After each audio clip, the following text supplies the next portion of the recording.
Rajamahendravaram city స్థానిక 45వ division RB Vambay గుహాల వద్ద ఉన్న కమ్యూనిటీ హాలు రెనోవేషన్ పనులను రాజమహేంద్రవరం సిటీ ఎమ్మెల్యే ఆదిరెడ్డి శ్రీనివాస్ గారు పరిశీలించారు. స్థానిక నాయకులు, అధికారులకు ఆయన ఈ సందర్భంగా పలు సూచనలు చేయడం జరిగింది. బడుగు బలహీన వర్గాలకు ఉపయోగపడే ఈ కమ్యూనిటీ హాలును గత వైకాపా పాలకులు నిర్లక్ష్యంగా వదిలేసి నాశనం చేశారని మండిపడ్డారు.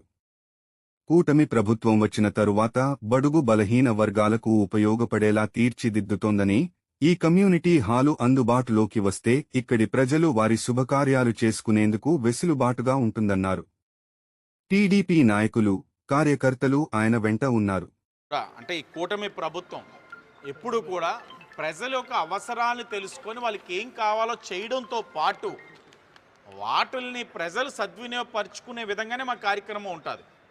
ఏదో అవకాశం వచ్చింది కదా అని చెప్పి చేసుకుంటూ కొబ్బరికాయ కొట్టి రిబ్బన్ కట్ చేసుకుంటూ పోతే కాదు.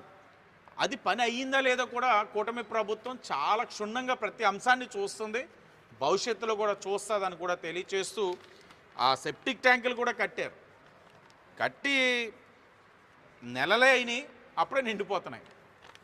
అంటే కొత్తవి కట్టాల్సింది మేము అనుకోవడం, పాత ఆటలనే రిపేర్ చేసి కట్టేశారు. బిల్లు క్లియర్ కూడా అయిపోయినాయి. ఇవన్నీ కూడా మరలా ఆ గుత్తేదారుడే కాంట్రాక్టర్. ఎవరంటే అక్కడ ఉన్న ప్రజాప్రతినిధి గుత్తేదారుడే. అన్నీ బయటికి ఒక్కొక్కటిగా తీస్తాం. ఇప్పుడు కూడా ఇవి కూడా ప్రజలు చెప్తున్నవే.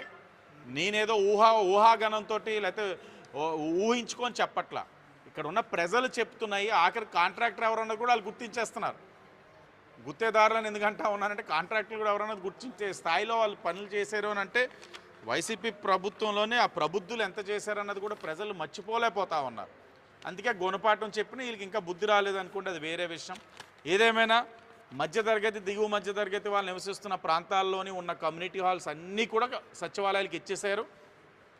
ఒక్కొక్కటిగా సరి చేసుకుంటూ మొన్ననే గణేష్ నగర్ 37వ వార్డు అక్కడ కూడా బలహీన వర్గాలు నివసించే ప్రాంతం, అది కూడా కమ్యూనిటీ హాల్ని ప్రజలకి అందుబాటులో తీసుకురావడానికి ఏం చేయాలో కూడా ఒక్కొక్కటిగా చూసుకుంటూ వస్తున్నాం. కొన్ని చోట్ల నిర్మాణం కూడా చేస్తున్నాం. అందులో భాగంగా దీన్ని ఇప్పుడు రెనోవేట్ చేసుకున్నాం. తప్పులు జరిగినాయి అన్నారు వైసీపీ ప్రభుత్వంలో. కారకుల పైన ఎంక్వైరీ వేసి వాస్తవం అయితే తప్పకుండా చర్యలు ఉంటాయి.